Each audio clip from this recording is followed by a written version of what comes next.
오늘 우리에게 주시는 하나님의 말씀 사사기 5장 31절의 말씀입니다. 사사기 5장 31절 말씀. 한 절이니까 우리 다 같이 한 목소리 한번 읽어볼까요? 다 같이 읽겠습니다.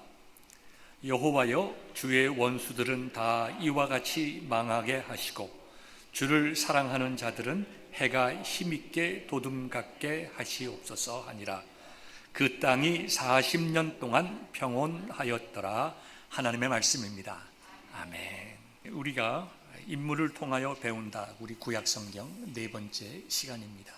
12월 말까지 구약성경과 또 신약성경에 나와 있는 여러 훌륭한 믿음의 조상들을 선택하여서 우리가 그들을 통하여 어떤 점을 배워야 할 것인가.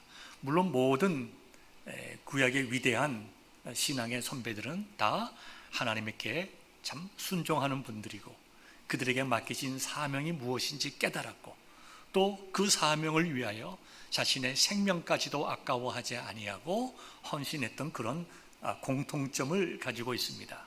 그러나 우리 모든 사람들이 각각 다르듯이 그들이 어떻게 하나님의 말씀을 순종하고 자신에게 주어진 사명을 감당했느냐 하는 것은 그 시대와 자신 개인적인 특성에 따라서 조금씩 다르게 나타나게 됩니다. 오늘은 이제 네 번째 시간으로서 드보라에 대해서 말씀을 나누겠는데요. 설교 제목을 이스라엘의 어머니가 된 여성 이렇게 잡았습니다. 지난번 세 번째 시간은 우리가 에스더 여성에 대해서 우리가 함께 말씀을 나누었습니다. 구약 성경을 특별히 보게 되면 특별한 직책 세 가지가 나오게 됩니다. 가장 많이 나오는 직책, 제사장, 선지자, 사사. 이것이 때로는 두 가지 일을 동시에 하시는 분들도 있기 때문에 성도들의 입장에서 제사장과 선지자와 사사가 어떻게 좀 다른 것인가 라는 것에 대해서 좀 이렇게 혼돈하시는 분이 있을 줄 모릅니다. 그래서 오늘 우리가 사사에 관한 말씀을 나누기 때문에 제사장, 선지자, 사사가 어떠한 역할을 이스라엘 민족 가운데 행하였는지를 먼저 살펴본 다음에 그 배경 속에서 오늘 본문의 말씀을 보도록 하겠습니다. 먼저 제사장입니다. 제사장은 하나님께 제사를 드리고 백성의 신앙을 지도하며 하나님의 뜻을 묻고 그 뜻을 백성에게 전달하여 그 뜻대로 살아갈 수 있도록 지도하는 사명을 맡은 자를 제사장이라고 합니다. 족장 시대에는 아브라함이 제사장이었습니다. 이삭이 제사장이었고 야곱이 제사장이었습니다. 율법 시대에 와서는 하나님께서 제사에 대해서 자세히 말씀하셨고 그 다음에 어떻게 제사장을 세울 것인지에 대해서도 모세를 통하여 말씀을 하셨습니다. 그래서 율법 시대부터는 아론을 중심으로 하여 아론의 자녀들 중에서 자손들 중에서 결격 사유가 없는 한 장남이 세습적으로 제사장 역할을 감당해 왔습니다. 그 다음에 제사장 중에서 대제사장이 있는데 대제사장은 첫 번째 모든 제사장의 대표일 뿐만 아니라 두 번째 이스라엘 백성들의 대표가 되고 세 번째는 제사에 대한 모든 제반 사항을 관장하는 자를 대제사장이라고 하였습니다. 제사를 이게 감독하고 성소를 이렇게 보존하고 그 다음에 여러 가지 제사들에 대해서 가르치고 바르게 집행할 수 있도록 감독하고 우림과 둠밈으로 하나님의 뜻을 물어 그 뜻을 제사장과 백성들에게 밝히 나타내는 그 직책을 대제사장이라고 말하고 있습니다. 제사장과 이스라엘 백성들의 대표라고 할 수 있죠. 초대 대제사장은 아론이었습니다. 그리고 이미 말씀드린 대로 신체적으로 영적으로 결격 사유가 없는 한 그 아론의 자손 중에서 장자가 대를 이었습니다. 신약 시대에 와서는 사내들인 공회의 의장직을 대제사장이 맡았습니다. 그 다음에 이 대제사장은 오실 예수님을 우리에게 상징적으로 보여주는 예표라고 할 수가 있습니다. 그래서 성경신학적으로 보면 예수님만이 우리의 영원한 대제사장이시다 이렇게 말씀을 하고 있습니다. 두 번째는 선지자인데요, 다른 말로 하면 예언자라고 말하기도 합니다. 이 예언자, 선지자는 미래의 일을 우리에게 알려주는 그런 점쟁이와 같은 것이 아닙니다. 우리가 미래에 어떤 일이 일어날지를 알아보고 그것에 대비하는 그런 세속적인 그런 점쟁이를 의미하는 것이 아니라 하나님으로부터 말씀을 받아서 하나님의 권위로 그 말씀을 선포하는 자를 선지자라고 합니다. 그런데 이 하나님으로부터 선택받고 하나님으로부터 말씀을 받아 하나님의 권위로 그 말씀을 선포하는 그 말씀 속에는 미래에 대한 말씀들도 많이 있었기 때문에 선지자를 예언자라고 부르기도 합니다. 이 선지자는 가감없이 하나님의 말씀을 증거하여야만 했습니다. 때로는 자기의 생명이 위험하다고 하더라도, 때로는 죽임을 당할 수 있다 하더라도 하나님께서 명령한 장소에서 명령한 대상에게 생명을 내어놓고 가감없이 그 말씀을 선포하는 자, 우리가 그러한 사람을 선지자라고 얘기하고, 또 조금 부가적인 기능으로서는 그 말씀으로 백성들을 잘 영적으로 다스리고 하나님의 말씀대로 살아갈 수 있도록 영적인 지도를 하는 자들을 선지자 또는 예언자라고 말하였습니다. 이 선지자는 제사장들과 달리 세습되지 아니하고 하나님께서 주권적으로 선택하셔서 삼으시고 사용했습니다. 최초의 선지자는 아브라함이었습니다. 그리고 가장 잘 알려진 선지자는 모세였습니다. 그 여러 가지 기능적인 면에서 성경에 기록된 그 모든 선지자의 기능들을 제일 잘 우리에게 보여준 분은 사무엘이었습니다. 이와 같이 아브라함, 모세, 사무엘이 우리에게 좋은 선지자, 예언자의 모습을 보여주고 있습니다. 그 외에도 우리 선지서를 보게 되면 많은 선지자들이 나오게 됩니다. 세 번째는 사사입니다. 사사는 우리가 역사적으로 먼저 생각을 해보아야 됩니다. 여호수아가 이스라엘 민족들을 이끌고 요단강을 건너서 가나안 땅에 들어가게 됩니다. 가나안 땅에 들어가고 나서부터 시작을 해서 이제 전쟁을 하면서 그 가나안 지역을 정복하기 시작합니다. 어느 정도 전쟁이 마치고 나서 안정적인 삶을 살 수 있게 된 바로 그때에 이제 여호수아는 주님의 하나님의 부르심을 받습니다. 그 후부터, 여호수아의 죽음부터 사무엘이 하나님의 명령에 따라 사울 왕을 세우는 그 기간, 그 400여 년의 기간 동안 이스라엘 민족들을 지도하고 다스렸던 그러한 이스라엘 민족의 지도자를 사사라고 말하는 것입니다. 이 사사 시대는 여러 가지 특징이 있는데요. 그 특징이 무엇인가 하면 이스라엘 백성들이 하나님의 말씀대로 살아가지 아니하고 죄악된 삶을 살아갔다고 하는 것이 그 특징입니다. 왜 이런 일들이 일어나는지 먼저 배경적으로 생각해 보겠습니다. 모세가 이스라엘 민족들을 애굽에서부터 출애굽시켜 광야에서 40년 동안 인도를 하였습니다.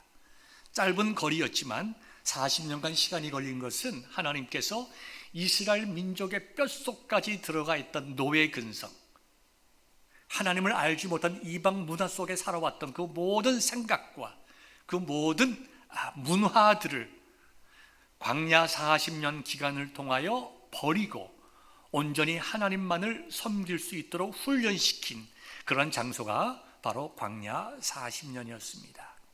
그 광야 40년 동안 이스라엘 백성들이 훈련을 잘 받지 못했습니다. 하나님께 불순종하였습니다. 그래서 그들은 하나님의 말씀을 온전히 따랐던 여호수아와 갈렙 외에 출애굽했던 모든 사람들은 모세를 포함하여 가나안 땅에 들어가지 못하고 광야에서 다 죽고 말았습니다. 여호수아와 갈렙이 광야에서 태어난 젊은 세대를 이끌고 이제 가나안 땅으로 들어가야 하는데 모세는 그들을 바라보면서 그 젊은 세대에게, 출애굽을 경험하지 못하고 광야에서 태어난 그 젊은 세대들에게 너희들이 하나님의 약속의 땅 가나안에 들어갔을 때에 어떻게 살아야 하는가에 대해서 3번에 걸쳐서 설교의 형식을 통하여 말씀해 주십니다. 그것이 곧 신명기의 내용입니다. 우상을 섬기지 말며 출애굽한 하나님이 어떤 하나님인 것을 바로 깨달아 하나님만을 온전히 순종하는 것이 복된 인생인 것을 여러 역사적인 이유를 통해서 이스라엘 백성들에게 알려주게 됩니다. 그래서 이스라엘 백성들, 특별히 젊은 세대가 나이 제일 많아야 40살, 그러니까 주로 30대, 20대, 10대, 아직 세상 물정을 잘 모르는 젊은 세대들이 가나안 땅, 우상들이 들끓는 땅, 이방 문화가 들끓는 땅, 인간의 정욕을 유혹하는, 자극하는 그런 이방 문화 속에 들어가서 하나님의 백성으로 어떻게 살아야 거룩한 삶을 살아야 하는가, 아버지의 마음으로, 어머니의 마음으로 정말 간곡한 메시지를 선포하고 모세 역시 광야에서 생명을 마치게 됩니다. 이스라엘 백성들이 이제 요단강을 건너서 가나안 땅에 들어가게 되었습니다. 거기서 이제 열심히 전쟁을 하면서 하나님의 명령대로 가나안 이방 족속들과 싸워서 그 땅을 점령해 들어가게 됩니다. 어느 정도 점령을 한 후에 그들이 이제 땅을 분배하게 됩니다. 근데 여기서 보면 우리가 좀 이해하지 못하는 내용이 있습니다. 왜냐하면 그 땅이 전쟁이 그치지 않았기 때문입니다. 여러분들이 잘 아시는 대로 갈렙 역시 가장 험하고 강한 그러한 민족을 자신에게 주어서 그 민족을 자신이 멸망시키겠다, 전쟁에 싸워 승리하겠다, 헤브론 땅을 내가 정복하겠다, 그와 같은 결단을 여호수아에게 말하지 않습니까? 그것처럼 그 당시에는 완전한 정복이 이루어지지 않았습니다. 그런데 어째서 완전한 정복이 이루어지지 않았을 때에 땅을 나누어서 정착하게 했는가? 군사 전략적으로 보면 굉장히 잘못된 전략일 수가 있습니다. 왜냐하면 힘이 분산됩니다. 어떤 지파들은 요단강 건너편 동편으로 다시 돌아갔습니다. 그 다음에 여러 지역으로 나누어지게 됨으로써 동일하게 여호수아 한 사람 밑에서 일사불란하게 군사적으로 움직였던, 그래서 전쟁을 할 수 있었던 이스라엘의 군사적인 힘이 분산됩니다. 그 다음에 분산된 후에 각 자기에게 배당된 땅에서 살기 시작하므로 사람들의 관심이 정복을 완성하기보다 가정을 이루고 재산을 넓혀나가고 이 땅에 있는 것으로 만족하는 경향으로 나아가게 됐습니다. 그 다음에 그 가나안 지역에 아직까지 군데군데 정복하지 못한 땅에 강력한 이방 가나안 민족들이 있었기 때문에 늘 이스라엘 민족들을 공격했고 약탈했고 침략했습니다. 많은 고통들이 있었습니다. 그 다음에 더 심각한 것은 이스라엘의 젊은 백성들이 이방의 문화 속에 동화되기 시작한 것입니다. 이방의 문화, 가나안 문화라고 하는 것이 얼마나 젊은 사람들에게, 혈기 정말 방자한 젊은 사람들에게 유혹이 있겠습니까? 성적인 문란, 물질적인 풍요를 구하는 마음, 많이 가지고 많이 향락하는 그런 문화와 사조가 얼마나 인간의 욕심과 인간의 근본적인 육체의 소욕을 자극하고 있습니까? 그 다음에 눈으로 보이는 이방 신상들, 자연히 이스라엘 백성들의 젊은 사람들, 그때 다 젊은 사람들이니까 그들이 이방 문화 속에 빠져 들어가게 되었습니다. 왜 하나님께서 전쟁의 신이라고 말씀하시는 하나님께서 이와 같은 전략상의 모순적인 일을 허락하시는가? 여러분 궁금하지 않으십니까? 만약에 우리가 하나님이라고 하면 우리는 이렇게 생각했겠죠. 가나안 땅을 완전히 적들이 다시는 우리를 공격하지 못하도록 완전하고 철저하게 다 쫓아낸 다음에 그때 가서 땅을 분배했다라고 하면 이방 문화에 영향을 받지도 않았을 것이고 죄 지을 확률도 적었을 것이고 어떻게 보면 더 이스라엘 민족이 결속될 수 있었을 텐데 하는 생각을 가지게 됩니다. 그러나 여기서 우리는 굉장히 놀라운 하나님의 비밀을 보게 됩니다. 가나안 땅은 우리가 가야 할 하나님의 나라를 상징하지만 동시에 그 가나안 땅이라고 하는 것은 이 땅에서 우리가 누리는 하나님의 나라를 의미하기도 합니다. 하나님께서 이스라엘 민족들에게 가나안 땅에 들어가서 그들을 싸워서 무찌르고 그 땅을 차지하라고 하였습니다. 이것을 구속사적인 관점에서 우리에게 적용시키다 보면 우리가 이 땅에서 살아나가야 할 그리스도인의 삶이라고 하는 것은 공중 권세 잡은 악한 영들과 싸워 이 땅에 하나님의 나라를 확장해 나가므로 우리가 온전하고 완전한 하나님의 나라에 들어가기 전에 이 땅에 살아가는 동안에도 하나님의 나라를 맛보아 기쁨을 누리도록 하신 하나님의 구원의 계획을 우리가 이 가나안 전쟁을 통하여 발견하게 된다는 것입니다. 여러분, 우리들의 삶을 봅시다. 지금 우리들의 삶은 어떤 삶입니까? 악한 영과의 싸움입니다. 우리의 하루하루의 삶에도 우리는 선택의 기로가 있습니다. 우리가 하나님의 법을 따를 것인가, 아니면은 세상의 법을 따를 것인가? 우리가 영적으로 거룩하게 살 것인가, 아니면 우리가 육체의 소욕을 따라서 잘못된 삶을 살 것인가? 늘 우리는 우리 앞에 선택과 결단이 있습니다. 하나님께서는 우리들에게 그러한 결단을 통해서 하나님 앞에 우리가 거룩하게 살아가기를 원하시고, 거룩하게 살아나가는 우리들에게 은혜를 더하셔서 우리의 인생을 승리하게 하시고 복되게 하시고, 세상의 육체의 정욕이 우리로 하여금 주지 못하는 참된 영적인 기쁨과 축복, 우리 자녀 손손 대대로 복받는 은혜를 받아 누리게 하시기를 원합니다. 그렇기 때문에 지금 가나안 정복을 해 나가면서 하나님께서 그들을 흩으시고 그들 각자가 자기 앞에 주어진 영적 싸움을 싸워 나가게 하심으로 말미암아 우리로 하여금 예수 그리스도께서 재림하심으로 새 하늘과 새 땅이 이루어지는 그 마지막 예수님의 재림 시대까지 우리의 삶이라고 하는 것은 끝없는 도전에 대한 응전이고, 끝없는 세상 문화에 대한 싸움이고, 끝없는 죄의 유혹에 대한 물리침과 결단이고, 악한 영이 우리들을 정말 우는 사자와 같이 달려들어 삼키려고 할 때에 오로지 마치 모세가 이스라엘 백성들에게 신명기를 통하여 어떠한 삶이 복된 삶인가를 말씀했듯이 오늘을 살아가는 우리들에게 주신 하나님의 말씀을 통하여 역적 영적인 전쟁에 승리함으로 이 땅에서 하나님의 나라를 확장시켜 나가고 우리 심령 속에 하나님의 나라를 이루게 하시는 하나님의 뜻을 이미 여호수아 그다음에 사사시대를 통하여 우리에게 성경신학적으로 말씀해 주고 있는 것입니다.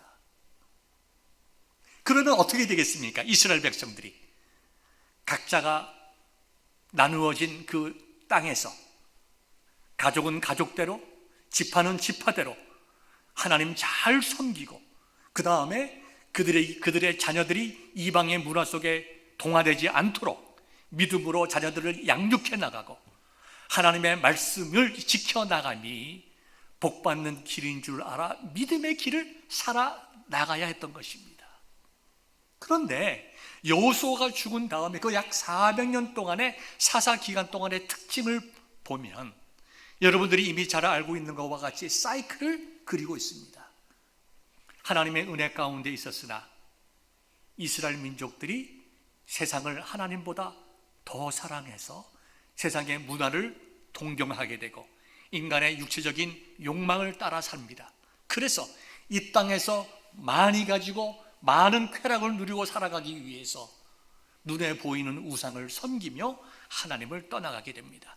형식적인 모습은 있었지만 그 마음은 이미 하나님 두기를 싫어하는 마음으로 바뀌어서 세상을 따라 살아갑니다. 하나님께서는 그들을 사랑하셔서 그들을 고통 속에 집어넣습니다. 오랜 고통 속에서 그들이 깨닫습니다. 우리가 오늘날 당하는 이 모든 고통은 영적인 고통, 육체적인 고통, 가정의 고통, 공동체의 고통, 민족의 고통은 우리의 죄로 인함이구나. 그거를 깨닫게 합니다. 누구를 통해서? 선지자를 통해서, 사사들을 통해서, 제사장들을 통해서. 그리고 이스라엘 백성들이 거기서 회개하고 하나님 앞으로 돌아오게 됩니다. 돌아오게 될 때에 하나님께서 그들을 회복시켜 주셔서 그들에게 평강을 주셨습니다. 또 시간이 되면 똑같이 또 반복이 됩니다. 이와 같은 서클이 가장 극명하게 보여지는 때가 이 사사시대입니다. 400년 정도의 사사시대에 가장 극명하게 보였습니다. 모세가 그들에게 없었습니다. 여호수아가 그들에게 없었습니다. 그러나 하나님의 말씀이 그 속에 있었습니다. 하나님께서 그들의 왕이셨습니다. 하나님께서 말씀을 통하여, 선지자를 통하여 그 말씀을 선포하게 하시고 깨닫게 하시고 제사장들을 통해서 그들을 가르치시고 바른 예배의 자리로 인도하였습니다. 때로는 사사들도 타락하고 때로는 제사장들도 타락해서 그 공동체가 죄악에 빠졌습니다. 그래서 그들은 하나님을 다 잊어버리고 살았습니다. 그것이 사사기에 보면 잘 나타나 있는데요, 사사기 21장 25절, 사사기 맨 마지막 장 맨 마지막 절인데 이렇게 기록되어 있습니다. 그때에 이스라엘의 왕이 없으므로 사람이 각기 자기의 소견에 옳은 대로 행하였더라. 그때가 어느 때입니까? 사사기 전체를 가리킵니다. 1차적으로 그 한 400여 년 기간 동안을 이야기하는 것이죠. 여호수아가 죽고 사울이 왕이 세워지기 전까지 400여 년 그 기간 동안에 이스라엘의 왕이 없었다. 이게 굉장히 참 심오한 뜻을 내포하고 있습니다. 1차적으로 보면 이스라엘의 왕이 없었다는 얘기는 뭐냐면 세상적인 왕이 없었다 이 이야기입니다. 그래서 이스라엘 백성들이 뭘 원합니까? 우리에게 왕을 세워주소서, 우리에게 왕을 세워주소서. 이 지역의 다른 이민족들이 왕을 세워가지고 그 왕을 중심으로 일사불란하게 싸우고 정복하고 풍요를 누리고 있으니 우리에게도 왕을 세워줘서 우리 민족을 강하게 하시고 우리로 하여금 부유한 나라를 이 땅에 이루게 하소서. 사무엘에게 그걸 요청하지 않습니까? 사무엘이 그걸 싫어했습니다. 그럴 때 하나님께서 뭐라고 말씀하셨습니까? 사무엘아, 그들이 너의 말을 안 듣는 것이 아니라 나의 말을 듣지 않는 것이다. 너에게 불순종하는 것이 아니라 나에게 불순종하는 것이다. 하나님께서 그렇게 말씀하셨습니다. 두 번째 이스라엘 왕의 참된 의미가 무엇일까요? 여러분, 이스라엘의 왕이 누구십니까? 하나님이십니다. 하나님이 이스라엘의 왕인데 사사시대의 사람들이 우리에게 왕이 없다라고 말함으로써 하나님이 그들의 왕되심을 부인했습니다. 하나님이 그들의 왕되심을 부인하니까 하나님의 말씀이 그들의 신앙과 생활의 기준이 되지를 못했습니다. 심지어 그들에게 하나님의 말씀을 선포하는 사사들이 있었다 하더라도 그들의 사사의 말에 순종하지 않는 백성들의 삶이 그들의 일반적인 모습이었습니다. 이와 같이 하나님을 떠난 이스라엘 민족들을 하나님께서 고난 속에 집어넣습니다. 그리고 그들이 고통 속에 있을 때에 하나님께서 사람을 세우셔서 그들이 고통 속에서 하나님 우리를 구원해 주옵소서 부르짖을 때에 하나님께서 세우신 그 사사를 통해서 그들을 고통에서 건져내셨을 뿐만 아니라 다시 한번 우리의 참된 왕은 하나님이심을 깨닫게 하였습니다. 그와 같은 기간을 사사시대라고 이야기하고 그와 같은 역할을 감당하는 사람을 우리가 사사라고 말을 할 수가 있습니다. 이 사사시대의 특징을 다시 한번 좀 더 자세하게 말씀을 드리면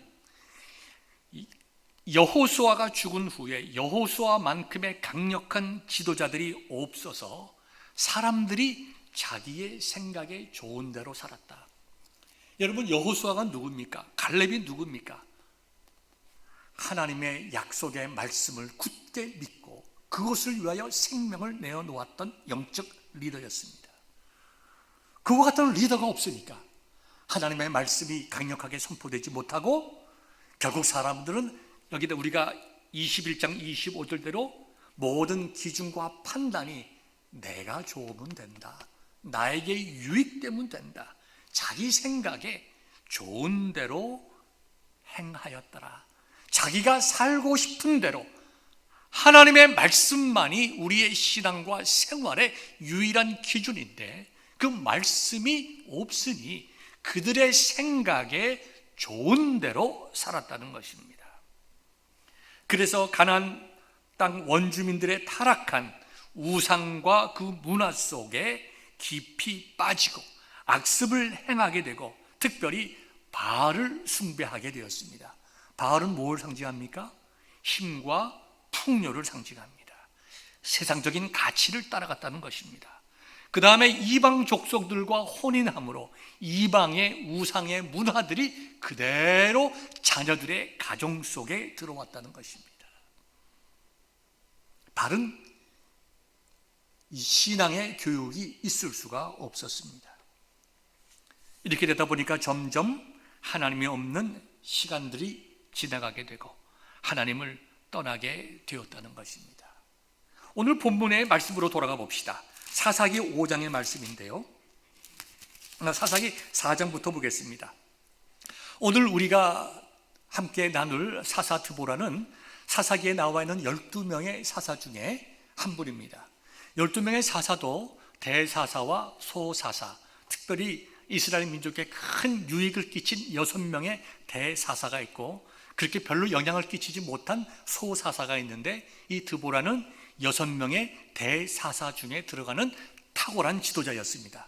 그리고 12명의 사사 중에 유일한 여성이었습니다. 이제 4장을 보면요, 4장 1절을 보면 에훗이 죽으니 이스라엘 자손이 또 여호와의 목전에서 악을 행하매 그랬습니다. 에훗은 하나님의 사사였습니다. 에훗이 이스라엘 민족들을 어려움에서 구원한 다음에 80년 동안 12명의 사사들 중에서 가장 오래된 평화를 누리게 되었습니다. 그런데 이 에훗이 죽었습니다. 다시 말해서 이스라엘 민족을 이끌고 갈 영적이고 군사적이고 재판을 담당할 수 있는 이러한 사사가 죽으니까 서서히 이스라엘 자손들이 하나님 앞에서 악을 행했다고 했습니다. 사이클대로 말씀을 드린 대로 4장 2절을 보니까 여호와께서 하솔에서 통치하는 가나안 왕 야빈의 손에 그들을 파셨으니, 즉 가나안 땅의 하솔이라는 지역에서 통치하는 가나안 이방 왕 야빈으로 하여금 이스라엘 민족을 공격하여 그들을 고통 속에 집어넣었다는 것입니다. 얼마나 강력한 왕이었는가 하면 철병거 900대가 있었다고 했습니다. 그래서 20년 동안, 즉 80년 동안의 에훗을 통한 평화가 있은 다음에 20년 동안 가나안 원주민 야빈 왕의 손에 20년 동안 학대를 받게 했습니다.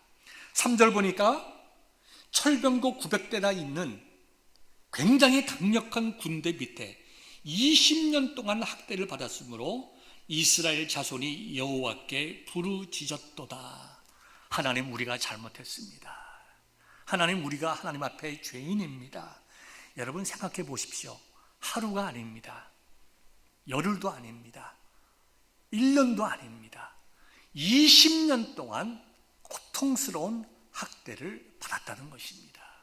얼마나 힘이 들었겠습니까?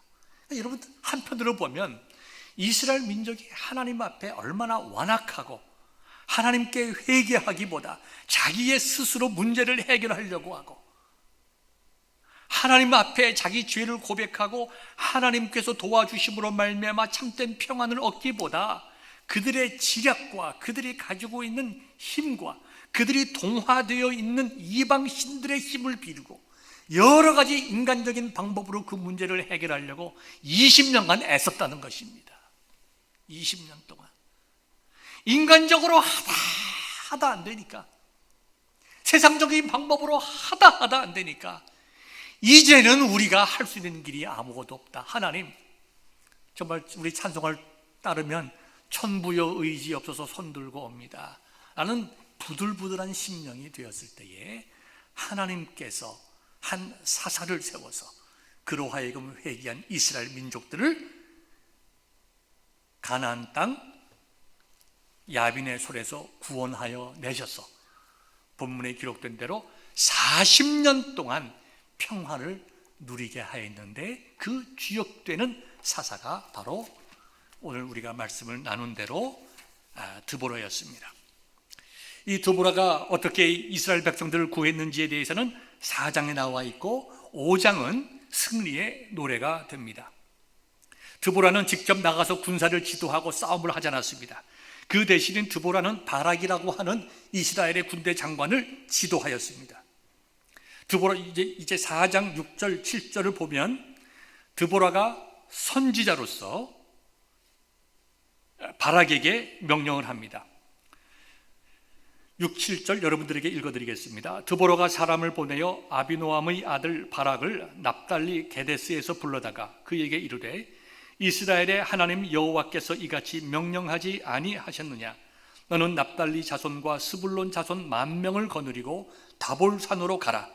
내가 야빈의 군대 장관 시스라와 그의 병거들과 그의 무리를 기손강으로 이끌어 내게 이르게 하고 그를 내 손에 넘겨주리라 하셨느니라.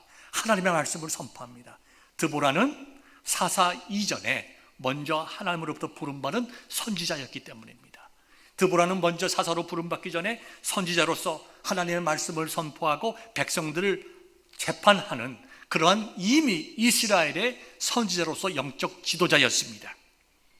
그런 그를 하나님께서 사사로 세우시고 그 다음에 그를 통하여 군대 장관 바락에게 하나님의 말씀을 증거하게 합니다. 10,000명의 군사를 이끌고 나가서 전쟁을 하여라. 그랬더니 바락 장군이 두려워했습니다. 나 혼자 못 가겠습니다. 같이 가면 가겠습니다. 그때에 이 드보라가 자신의 생명을 내어놓고 전쟁에 같이 나가게 됩니다. 그리고 이 가나안 그 야빈 왕의 그 군대 장관 시스라가 죽임을 당하게 되는데 어떻게 죽임을 당하게 되냐 하면 4장 후반에 있는데요. 전쟁에 패해서 도망가게 됩니다. 도망가서 어느 가정에 숨게 되는데 그 가정이 이제 야일이라는 여성이 살고 있는 집입니다.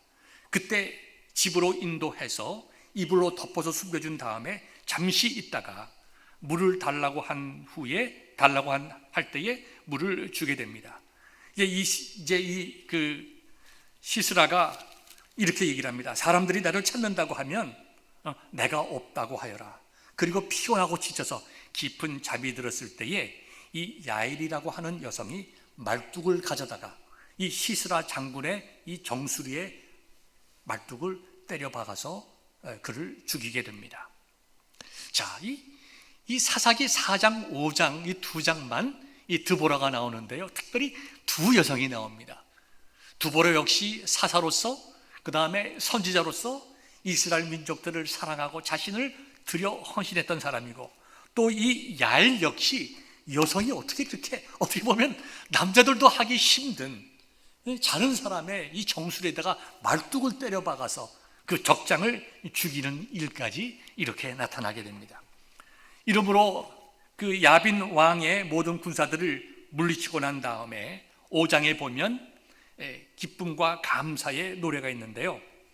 어떻게 노래가 나오냐 하면 5장 6절에 보면 아낫의 아들 삼갈의 날에 또는 야엘의 날에는 대로가 비었고 길의 행인들은 오솔길로 다녔도다. 얼마나 가나안 왕국의 군사들이 괴롭히는지 무서워서 정말 큰 길로 다니지도 못하고 오솔길로 다닐 정도로 강력하고 극심한 핍박과 고통 속에 살았는데 하나님께서 자신을 통하여 이스라엘에게 평안을 주고 새로운 생명을 주는 어머니가 되게 하셨다. 어머니는 어떤 역할을 하고 있습니까? 생명을 잉태하고 자녀들을 양육하고 정말 사랑과 희생으로 자녀들을 양육하는 것이 어머니의 가장 일반적인 모습입니다.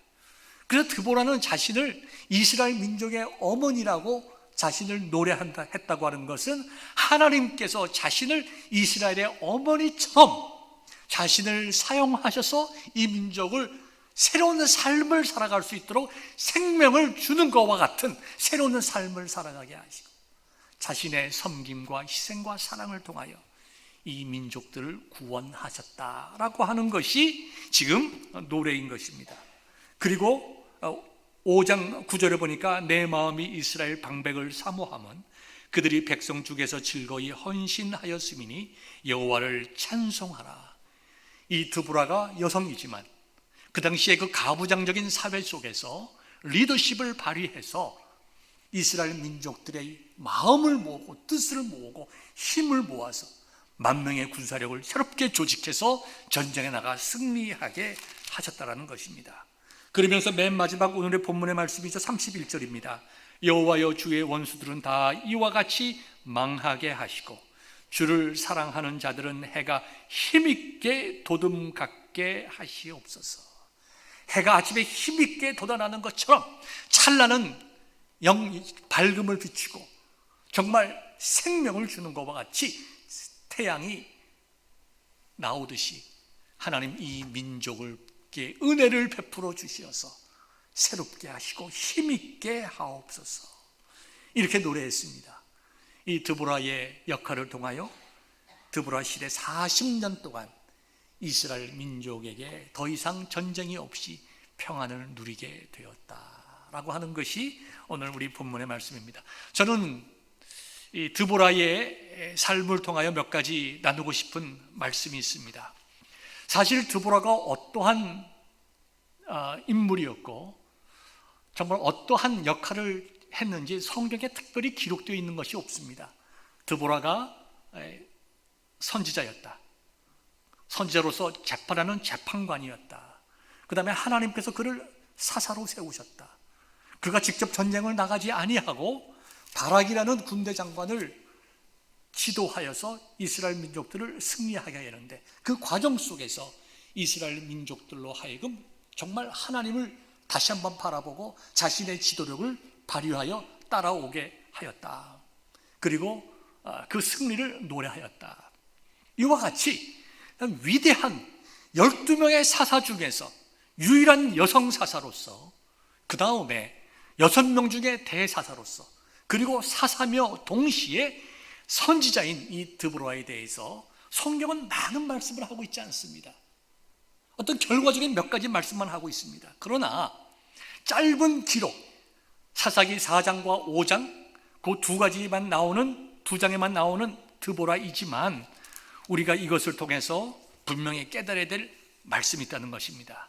저는 그것을 여러분들에게 크게 두 가지로 나눠서 말씀을 드리겠습니다. 첫 번째, 우리는 이스라엘 민족사를 통해서 반드시 배워야 할 것이 있다는 것입니다.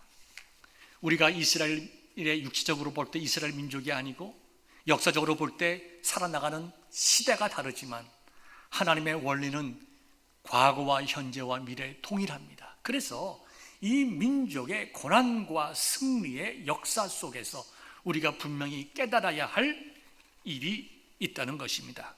그것은 무엇인가 하니까 신명기에서 모세가 이스라엘 백성들에게 복받는 삶이 무엇인가를 말씀하신 것처럼 우리가 이스라엘의 역사 속에서 이 드보라의 사사 기간을 통해서 일어난 일들을 통해서 우리의 인생 속에 분명히 깨달아야 할 것, 내가 결단하고 하나님 편에 서야 내 인생이 복되다라고 하는 것입니다. 내가 세상과 구별되어 하나님 편에 서야 내 인생이 안전하고 내 인생이 복되고 내 가정이 복되고 내 자녀들이 복된 인생을 살아나간다는 것입니다. 우리가 꼭 명심합시다. 한 해가 이제 다 저물어가고 2021년이 돌아오는데 우리가 한 해가 지나가기 전에 우리가 지나간 날을 뒤돌아보면서 하나님 아버지 앞에서 내가 거룩하지 못했던 것, 깨끗하지 못했던 죄악된 것을 내가 청산하리라 결단할 수 있기를 바랍니다. 그리고 새로운 한 해는 하나님의 말씀에 순종하고 내 욕심과 생각과 지혜와 내 뜻대로 살아가는 것이 아니라 하나님의 뜻대로 살아가기 위하여 나 자신을 구별하여 온전히 드리겠다는 결단이 여러분들에게 있기를 바랍니다. 이스라엘 민족의 역사적인 사이클을 개인에 적용시켜 보면 우리는 늘 우리가 유혹 속에 살아갑니다. 템프테이션이라고 얘기할 수 있죠. 물질의 유혹이 있습니다. 명예의 유혹이 있습니다. 파워의 유혹이 있습니다. 권세와 자리의 유혹이 있습니다. 육체적인 유혹이 있습니다. 남을 짓밟고서라도 내가 더 크게 되겠다고 하는 그러한 욕구들이 우리에게 있습니다.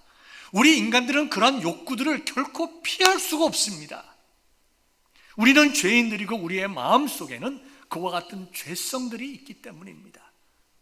사람들이 의의를 말하지만 결국은 자기의 육체의 이익을 따라 결단하고 살아가는 것이 인간이 무엇인가를 가장 잘 보여주는 것입니다.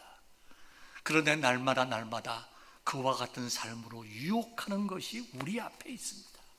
감정의 유혹부터 시작해서 말의 유혹부터 시작을 해서 육체의 정욕의 유혹으로부터 시작해서 우리가 앞에 있는 유혹 속에 내가 하나님의 진리의 말씀을 붙잡고 그것을 거부하고 하나님 편에 서지 아니하면 그 다음에 오는 결과가 너무나 분명한데 우리 영혼의 고통입니다. 우리의 마음의 평안이 사라집니다. 내 마음의 평안이 사라지기 때문에 관계가 깨어집니다. 관계가 깨어지기 때문에 가정의 평화가 없고 자녀들이 불행하여집니다. 복된 가문을 이어가지 못하고 갈등과 싸움과 죄악이 있는 가정과 자녀들을 양산하게 됩니다. 부모는 부모대로, 자식은 자식대로 자기가 서 있는 자리에서 바로 서게 될 때에 하나님께서 기뻐하시고 하나님께서 그를 세워주시고 하나님께서 그를 이용하셔서 하나님의 영광을 드러내게 되는 것입니다. 그렇기 때문에 우리는 결단해야 됩니다.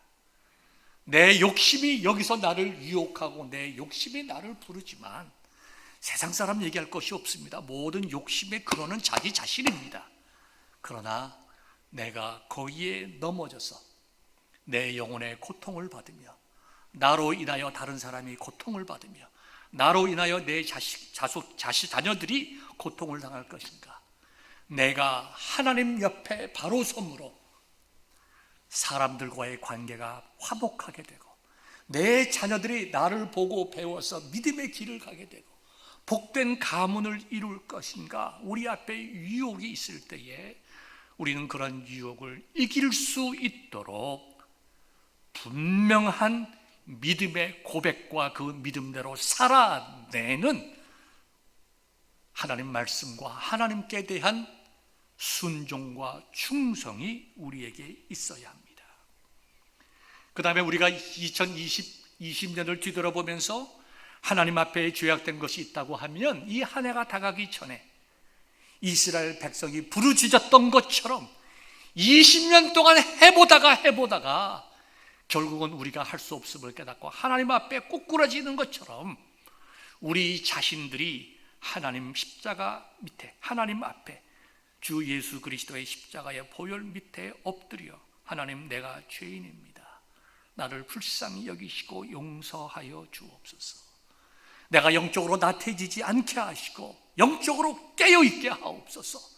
무엇이 옳고 무엇이 더러운 것인지 내가 분명히 분별하여 하나님 편에 붙어서 거룩한 삶을 살아갈 수 있도록 은혜를 베풀어 주옵소서. 하나님의 도우심을 우리가 구하여야 됩니다. 하나님의 도우심 없이 우리가 할 수 있는 일이 무엇이 있습니까? 우리 인간은 스스로 인간의 욕심과 인간 속에 있는 우상을 극복할 힘이 없습니다. 하나님께서 우리에게 은혜를 주셔야 되고, 회개라고 하는 것은 하나님 앞에서 내가 죄인임을 고백하고 하나님의 은혜에 나아가는 것이 진정한 회개인 것입니다. 그렇게 함으로 우리가 회복되어 오늘 우리가 읽은 본문 사사기 5장에 나와 있는 드보라의 노래와 같이 하나님을 찬송하는 그러한 성도들 될 수 있기를 주님의 이름으로 축원합니다. 두 번째 우리가 본문을 통해서 배워야 할 것은 복된 인생을 살아가기 위해서 열심을 내자는 것입니다. 다른 사람이 아니라, 공동체가 아니라 먼저 나 자신이 하나님 앞에서 복된 인생 살아야 되겠다. 내가 먼저 복된 인생 살아가고 내 옆에 있는 성도가 복된 인생 살아가고 내 자녀들이 복된 인생 살아가고 내 남편, 내 아내가 복된 인생 살아가고 우리 구역의 한 사람 한 사람, 선교회의 한 사람 한 사람이 하나님의 말씀만을 바라보고 거기에 우리의 로열티를 주고 충성하고 그 말씀에 우리가 헌신함으로 복된 인생을 살아갈 때에, 그러나 한 사람 한 사람이 모인 가정이 복되고, 한 사람 한 사람 모인 구역이 복되고, 선교회가 복되고, 우리 믿음의 공동체가 복되는 것입니다. 이 드보라를 하나님께서 특별히 쓰신 것은 하나님의 놀라운 섭리가 있다고 생각합니다. 여러분, 그 시대로 돌아가 봅시다. 가부장적인 시대입니다. 여성은 사람을 셀 때 숫자에도 들어가지 않습니다. 그런데 하나님께서 이스라엘 민족을 다스리고 이스라엘 민족을 구원해내는 데에 여성을 사용했다고 하는 것은 우리에게 무엇을 의미하고 있습니까? 여성이라고 하는 것은 약한 사람의 상징으로 우리가 볼 수 있습니다. 소외당하는 자의 상징으로 볼 수 있습니다.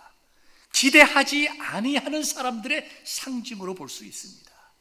사람의 눈으로 볼 때에, 문화와 관습으로 볼 때에, 능력으로 볼 때에 보잘것없는 여성이라고 생각할지 모르지만, 하나님께서는 여성을 들어서 이스라엘 민족을 구원하시고, 그 여성을 통하여 하나님의 말씀을 선포하시고, 그 여성을 통하여 모든 이스라엘 민족을 판단하고 재판하게 하셨다라고 하는 것은, 우리가 하나님 앞에 누구든지 믿음 가운데 바로 서 있기만 하면, 하나님 앞에 우리의 마음을 드리면, 하나님께서는 나의 가진 것, 나의 위치, 나의 능력, 은사, 이런 것 상관없이 우리를 통하여 하나님의 영광을 드러내심을 우리가 꼭 기억하여야 할 것입니다.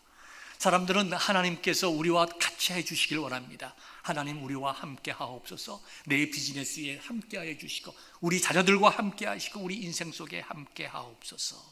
여러분, 하나님께서 우리와 함께 하시는 것을 언제 경험할 수 있습니까? 내가 잘 될 때만 하나님께서 나와 함께 하시는 것입니까? 그러면 우리가 잘 안 되고 어려움과 고통이 있으면 하나님이 나를 버리신 것입니까? 하나님은 그와 같은 분이십니까? 하나님은 신실하신 분이십니다. 우리를 사랑하실 때 끝까지 사랑하시고, 독생자 예수 그리스도의 생명을 주셔서 죄인인 우리들의 죄를 용서하시고 하나님의 자녀로 만드셨습니다. 그런 하나님께서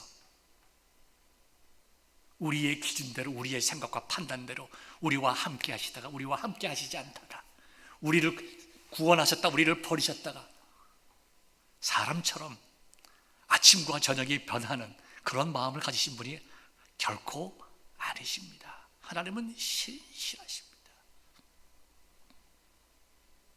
그러면 하나님께서 나와 함께 하신다, 하나님께서 나와 우리 가족과 함께 하신다, 하나님께서 우리 비즈니스 속에, 우리의 기도 속에 함께 하신다, 안 한다 하는 것은 우리의 주관적인 판단일 때가 참 많이 있습니다.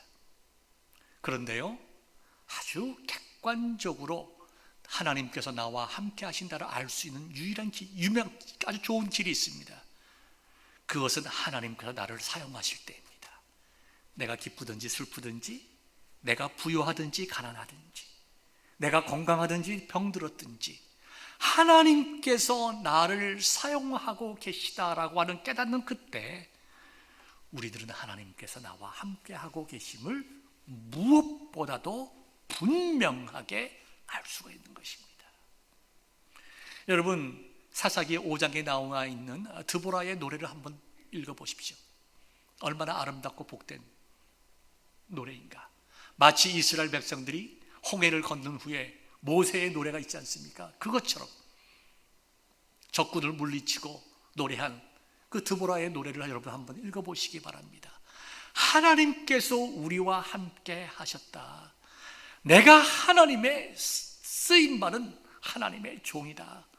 나는 여성이지만, 사회적으로 보면 약자이지만, 사람들이 나를 기대하지도 않았을지 모르지만, 그런 나를 하나님께서 들어 쓰셔서 민족의 어머니라 불리게 하시고 이 땅에 태평성대를 주셨다.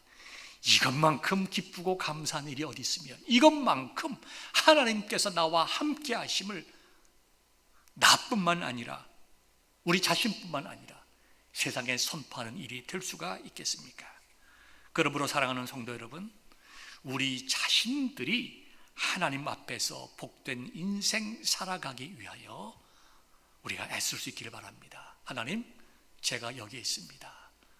제 인생 하나님의 것입니다. 2020년 이제는 다 지나갔지만 내가 정리하고 새로운 2021년을 바라봅니다. 하나님, 제가 여기 있습니다. 저의 연약한 점, 저의 부족한 점, 저의 엉터리와 같은 점, 저의 죄악 같은 점 하나님 다 아십니다. 이 해가 다 가기 전에 하나님 앞에 회개합니다. 내가 내 문제를 해결하려고 했지만 이스라엘 백성들이 20년 동안 해결하지 못한 문제처럼 내 인생 속에는 아직까지 해결하지 못한 문제들이 있습니다. 하나님, 이제는 내가 내 스스로 이 문제를 해결할 수 없으니 하나님 도와주시고 회개의 영을 저희들에게 부어주셔서 하나님 앞에 회개하게 하시고 새로운 인생 2021년 깨끗하고 거룩하게 출발하게 하옵소서. 이것만이 내가 하나님 앞에서 복된 인생 살아가는 길이고, 이것만이 우리 가족이 살 길이요, 이것만이 내가 가는 곳곳마다 요셉과 같이 복의 근원이 되는 줄 믿사오니 하나님 나를 불쌍히 여겨주시고 회개케 하시고 회복케 하시고 하나님 앞에 쓰임받는 인생 살아갈 수 있도록 도와주옵소서. 우리가 기도할 수 있기를 바랍니다. 그리고 조금 덧붙인다고 하면 우리 자녀들을 위해서 우리가 좋은 신앙의 모범을 보일 수 있기를 바랍니다. 드보라는 영어 이름 데보라 아닙니까? 데보라. 데보라 이름 많이 있죠. 어떤 사람은 존, 저는 법적인 이름은 아니지만 데이빗, 우리 황 목사 이름은 에이브라임. 존도 많고 피터도 많고 많이 있습니다. 부모들이 자녀들에게 이름을 지어 주었을 때에 그 이름이 의미하는 것, 그와 같은 삶을 살라고 한 것 아닙니까? 우리가 우리 자녀들을 위해서 믿음의 삶을 살아가도록 얼마나 기도하십니까? 물론 잘 크고 건강하게 자라고 공부도 잘해야 되고 행복한 인생을 살아가야 되지만 그 모든 것보다 제일 먼저 하여야 할 일, 하나님 사랑하는 자녀들 될 수 있도록. 하나님 떠났을 때 이스라엘 백성이 20년 동안 가나안 민족들에게 고난을 당했던 것처럼 우리 자녀들은 그러한 인생 살아가지 아니하도록, 죄악 가운데 빠지지 아니하도록 아버지로서 어머니로서 좋은 신앙의 모범을 보이고 자녀들을 위해서 기도하게 될 때에 우리의 자녀들이 부모의 신앙의 길을 따라올 줄 믿습니다. 우리 오늘 찬송 부른 후에 이 세 가지 점, 내가 하나님 앞에 복된 인생 살아가야 되겠다, 내가 회개하고 새롭게 되어야 되겠다, 내 자녀들, 우리 믿음의 공동체가 새롭게 되어야 되겠다. 우리 찬송 부른 후에 이 세 가지 기도 제목을 놓고 기도하겠습니다.